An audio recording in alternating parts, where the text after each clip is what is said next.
It's a pleasure to talk to my next guest. Tony Gravely is on the show, and you can see him fight April the 17th at UFC Vegas 24 when he meets Anthony Birchak. Tony, how's it going? It's going great, man. Awesome, awesome. Can't complain at all. That is good to hear. It's been a little while since we spoke. Actually, the last time we talked was before you got your first win inside the octagon, split decision over Geraldo de Freitas. Obviously, a win is all that matters. You got your hand raised. How nervous were you before the judges rendered their decision and you did get that win and you were validated? It wasn't really. I wasn't really that nervous. I thought, it's easy to be like, like think it's in your favor, but I thought that it should have been a unanimous decision. I was kind of shocked that it was a split decision, but I was a little nervous, but not really. I thought I was sure that I did enough to win, and luckily, the judges saw it in my favor as well. One of the judges didn't. It's kind of looked at the scorecards, and I thought that if I had lost a round, it was possibly the third, but every judge gave me the third, and actually maybe like the first round or the second round where I thought it was pretty, one-sided, was given to him by some people. So I don't really know what they were looking at. So, but this time, I'm gonna do my best to keep it out of their hands, and we don't have to worry about getting any split decisions or hopefully being on the wrong. Unfortunately, being on the wrong side of the decision, the scorecards. Yeah, no doubt about it. Well, I mean, I thought you won the fight against the Freitas, but with the judges nowadays, you just never really know what they're looking for. Was there anything that your opponent did or didn't do in that fight that maybe surprised you? Like, tell me some of the in-fight adjustments that your team wanted you to make to help secure that win.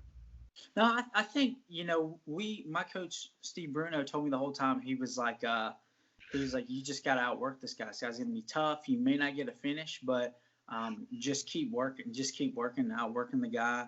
A lot of pressure. Just good old. He said, put that NCAA pressure on him. So, I just put that wrestling pressure on him. He's a jiu-jitsu guy, and as a wrestler, as long as you're staying in good position, it's hard for if you have high level wrestling and don't put yourself in bad positions, then it's hard for jiu-jitsu people to do things that they want to do. Mm-hmm. Did you feel a sense of relief afterwards when you got the win, you got your hand raised, your first official win inside the octagon? That must have been a pretty good feeling. Yeah, it's a great feeling. It was, especially it had been a while since I'd fought. The longest, I think it was maybe the longest layoff I've ever had between fights, so, coming off a loss. And so you put it at like, it had been like almost a year since I had won, if you look back to the Contender Series and me losing, I think the Contender Series was in like August of last year. So it had been like August of 2019, the prior year. So it's crazy. We're in 2021 already. Looking back, it's hard to, I usually base things off of like fights. I'll be like, oh, this time period was when I fought such and such. But yeah, it had been over a year since I won. So it was like, man, like that was like, it sucked, thinking about it. So it just felt great to finally get back in the win column, get back in the cage, and just, I want to keep this momentum going. What has life been like for you since? Obviously, down in Florida at ATT. I'm sure you've been getting leaps and bounds better all around as a fighter since making the transition down there. Yeah, it's killers every day. Like there are no, I say this all the time, there are no easy rounds in the gym. And that's how it should be. I would rather go in there and, fail in the gym than go out and fail, out in the cage. So, there's good days, there's bad days. Sometimes you're the hammer, sometimes you're the nail. You could be the hammer one round and be the nail another, So it's just adjustments and staying tough and learning to take the good with the bad, take the bad as well with the good, So, but it's been great just getting to be a part of other people's camps as well. Like, there's a lot of fighters that I looked up to prior to coming and now still look up to, but they're my training partners now. And it's just cool getting to be I feel honored when they ask me to spar with them or go with them. You know, they think that there's something I can do to benefit their training, getting prepared. It feels good. Yeah, and I saw a post you made on Instagram not too long ago. It was a picture of you and Pedro Munhoz, and you said if 2020 was a sparring partner. Exactly. Clever, man. What is it like going with him? Oh man, he's nonstop, nonstop. You know that. So like when he asks, we make a joke in the gym. All the guys that we spar with, like, it's like you're preparing for a fight. So if you know you're gonna spar with him, you got to make sure you get the right sleep. You got to eat well. You got to be ready. You know, because for one, I want to give him my best because I want him to, you know, do better and get the best me he can, because I know it'll help him prepare. And also, you know, I want to be competitive, and I don't want to get beat up, you know. So it's rough. It's rough, but afterwards you feel good. You know, you feel accomplished. You know that you were able to, you know, we pushed each other. You know, so one thing that I can do, I guess the biggest benefit I have for him, his striking's better than mine. So the biggest benefit I have is pace, pressure, and wrestling. So, but even with him, his pace is ridiculous. His pressure is ridiculous. So it's like two people like pushing, you know, like nobody's stepping back. But but it's cool when you get those rounds, and then people that are watching this say, "Man, that was exciting to watch." You know, it makes it feel good. Yeah, and he's a ranked fighter in the same weight class as yourself. Does that give you kind of like a good gauge as to where you're at when you're going, you know, sparring? Because I know it might not be quite like live, like you're inside the octagon in a real Mm. fight, but a lot of the time you guys really get after it. So has it kind of given you a good idea as to where you stand in the pecking order right now? Yeah, absolutely. It makes you, it kind of gives you a sense of confidence, you know, like that, you know, you can do well and have competitive rounds against someone of as high level as he is. So it lets me know that I'm not far from being up there, you know. Uh, so it's good. And like you said, even though it's not live and he's not really trying to knock me out, but some of those shots are still hard, you know. So but you know, I know that live is a little different, and you know when the lights are on, it, you know, performances go up. So, but yeah, it's a confidence booster that, you know, I'm able to hang in there and be competitive, and even win some rounds every now and then. So it makes you feel good. Yeah, he's coming off a big win too. Can you give me a little insight as to, you know, maybe what his mindset was going into that fight and then post fight? I mean, just how happy he was to secure that win. That fight had been scheduled so many times, and he was prepared to fight, and then, you know, it got pushed back for I'm not sure whose fault, but I think like two or three times it got rescheduled. But you know, it was, and he knew it was going to be a tough fight. He had fought Jimmy before, and I think Jimmy had beat him maybe like split decision or something. So it was super close, and he knew it was going to be a tough fight. So um, you know, and afterwards he came in, and you can tell he's happy. Everybody's happy, and they get the bonus. You know, I think they got fight of the night, right? Yeah. So that's great, and I'm sure for him to like avenge that loss is like feels good. You know, I've been in that situation before. It was as an amateur, it was a while ago. You know, but it feels good to get it back. Yeah, no doubt about it. I'd like to see maybe a third fight with those two, him and Jimmy Rivera, happen because they're a fun fight to watch when those two get in there and get after it. Yeah, it is. It's high pace. It's like two squirrels fighting. You know, it's like nonstop action. Well, no, I wouldn't say squirrels. It's like I would say like two lions fighting. I don't think they're squirrels as fast as squirrels, but as Right. powerful like a lion. You know. Yeah, yeah, yeah. It's probably not the best idea. Like if I were to run into Pedro Munhoz and say, you know, watching you and Jimmy Rivera fight, we're like watching a couple of squirrels get after. Yeah, I That take might that. not go so I well. mean the speed was very fast, but the power and the fierceness is like two lions. So I Yeah. take that back. I'm sorry. Let's talk about a couple of the other training partners that you've had. I mean, I saw a big group picture. You know, you got Austin Vandervoort. There's PVZ in there. I mean, I know Vandervoort's a little bit bigger, but like, has there been anyone else that you've been really like specializing with and getting the work in? I do a lot of work with. Well, I work with everybody, and everybody, especially our weight class, 125 to 135. so many, like everybody's really good. I think our gym 125, 135, you could stack every gym in the world together and they still won't match up with the amount of talent that's 120. Well, even other weight classes too, but specifically talking about the people I work with, so many good people. So like leading up to Adriano's fight, I sparred with him a good amount. I work with Kyoji a lot. um, I work with Jussier Formiga sometimes. Alessandro Pantoja, me and him, we work together probably the most. Um, we drill a lot together and we spar together.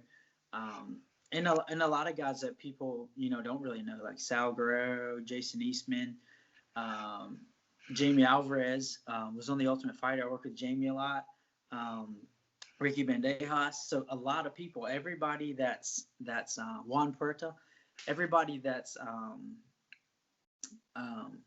at the highest level, I go with, and everybody in my weight. So a lot of practice partners. But I'd say specifically like for this fight, it's been a lot of.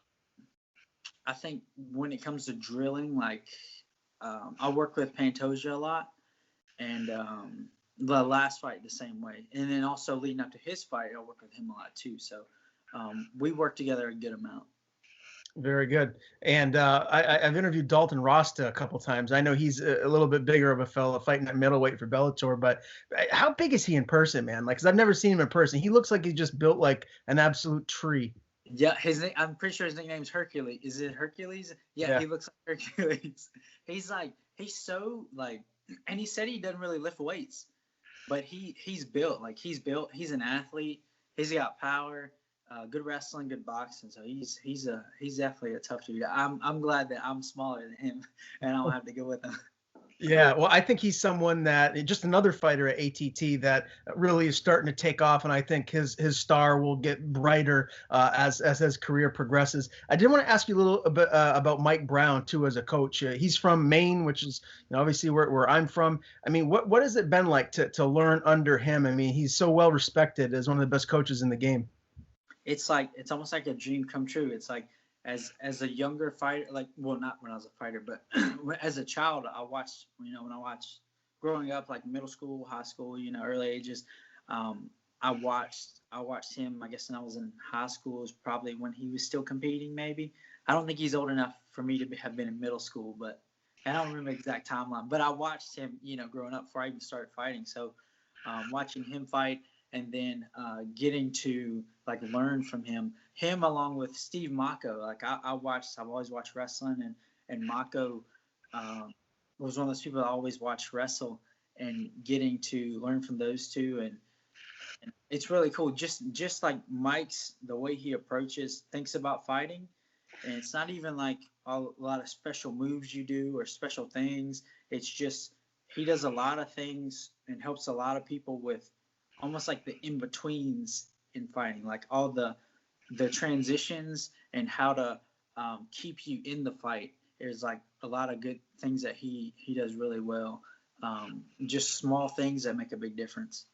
Yeah, well, I got to imagine having him there and the whole coaching staff in general is just really helping your overall game evolve. I did want to ask you too about the most recent 135-pound championship bout between Aljo and Petr Yan, and just get your take on just how that ended, and just what you take from that, and when the rematch does happen, if you think Aljamain will be able to hang on to that belt. That was wild, man. It was we actually.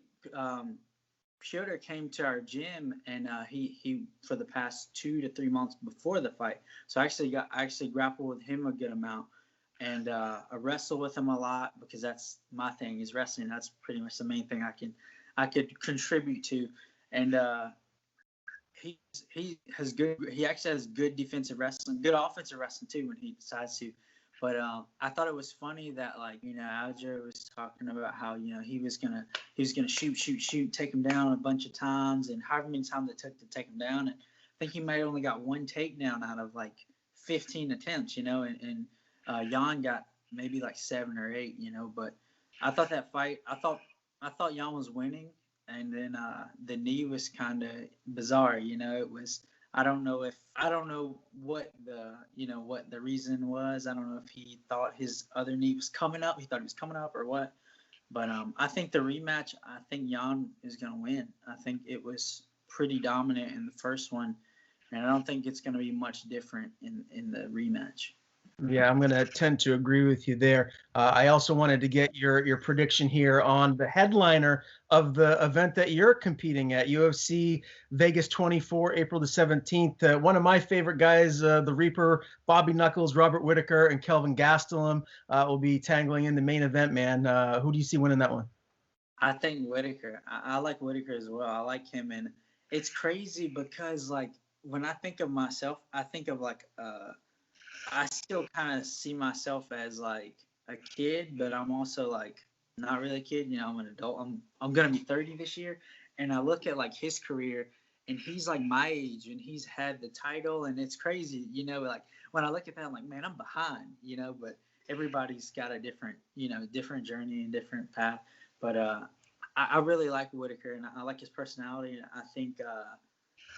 On top of all that, I think he's a phenomenal fighter, and I think he's gonna get it. I don't think it's gonna be like a landslide victory because Gastelum is tough. He's tough, Mhm. and the last, I guess his fight with Adesanya was like one of the best.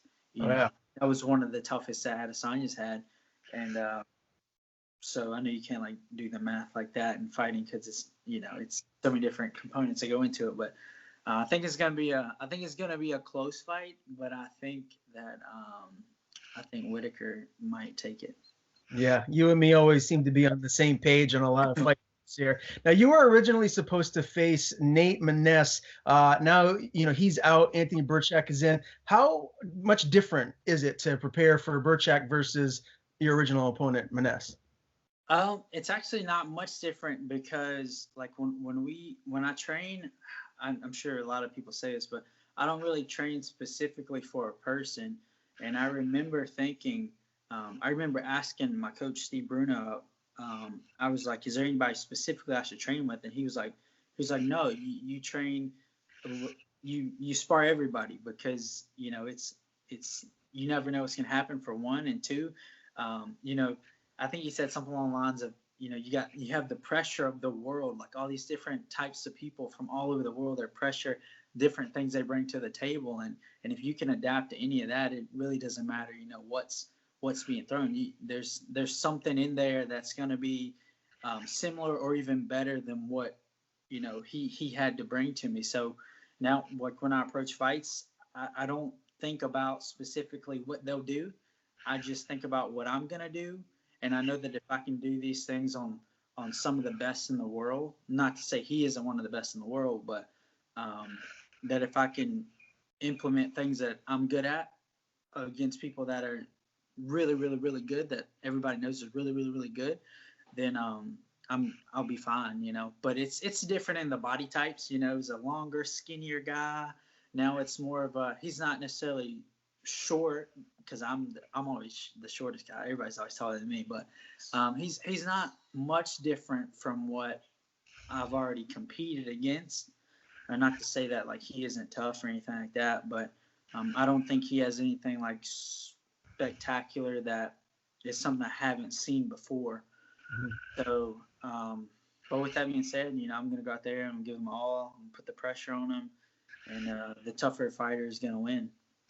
Now, Birchak is 15-7. He's coming off a round one RNC loss to one of his best friends. He had to fight Gustavo Lopez to get back into the UFC. When I interviewed him recently, Tony, he was, I guess I don't want to say he was dismissive of you because that wasn't the case. He respects you as a fighter, but he seemed very confident that he was going to be able to go in there and do his thing against you. When you hear that, like, what comes to mind? Like, do you feel that's just talk of a fighter, pumping himself up, or do you feel like, where he's at in his career, like he truly believes that, and this could be a dangerous fight? I mean, I think it's just talk of a fighter. Everybody, it's all things that everybody says. Everybody said the same thing. Everybody talks about how I only wrestle and that's all I can do. And when they stop my takedowns, this is gonna happen, or I'm not gonna take them down, or things like that. It's always the same. But it's different when you. I may look like, it may look deceiving. How I look like a little kid. I'm not the biggest. I'm not the fastest. Not necessarily the strongest. But when I get my hands on people, it's different. And I think he's gonna be surprised whenever it happens. But I hope he keeps the same confidence. I want him to be confident. So because my goal always is to go in there and break people. It's I want them to feel like they're on top of the world, and then I want to snatch it from them. I want to break them and take the warrior spirit. So that's what I'm looking to do. But I hope he comes in, and I hope he believes everything that he said, and I hope he's willing to back it all up, or at least attempt to back it all up. Do you feel any added pressure to go in there and win decisively? Maybe not get a finish, but to go in there and really have like a signature win to help push you up the rankings. Because I know at the end of the day, eventually you want to crack that top 15 and move up the ladder. Mm-hmm. I mean that's always the goal. Should always be, especially at this level when you're trying to make a name for yourself and climb up. It should always be to have a big win and a finish, and that's always the case. But you even though that's the goal, you can't go in putting that on yourself as if like, oh, I have to do this, or it's But that's every fight. Every fight should be in the back of your head. It should be the fact that you want to do well, and you want this to be your best fight, and you want this to be the fight that sends you up the ladder. But there's no pressure, because that's how I've always. I've been to where this situation where I'm trying to get up the ladder, I've been doing this my whole career, trying to get up the ladder. I'm trying to get into the UFC, and the goal is the same: just keep climbing. I want to be the best I can be. So I climbed up to the UFC, and now it's time to keep climbing, keep climbing. So that's the goal, and the mindset's the same: go out and dominate and be the best that I can be. Who will you have in your corner come fight night? I have Steve Bruno and Coach Bahumba. Okay, so it's my wife.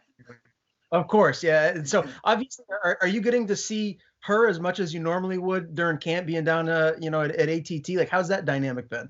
Yeah, it's been about the same. When we were in Virginia, I saw her a lot all the time anyway, because actually I think I may have told you about this before. I substituted at a child care center, and that's actually where she worked. So that's kind of how I got that job. I would come in, and when I had free time between working out, and I would kind of hang out in her classroom, and so I started substituting there. So I saw her a lot, so we see each other a lot anyway. But I still see her, I guess it's just as much, maybe a little more. It's probably about the same as I used to. So I like the fact that we're best friends. So like we spend a lot of time with each other, and luckily she hasn't gotten too tired of me yet. At least I hope not. I think sometimes she gets tired of me, but because I can be a little annoying sometimes.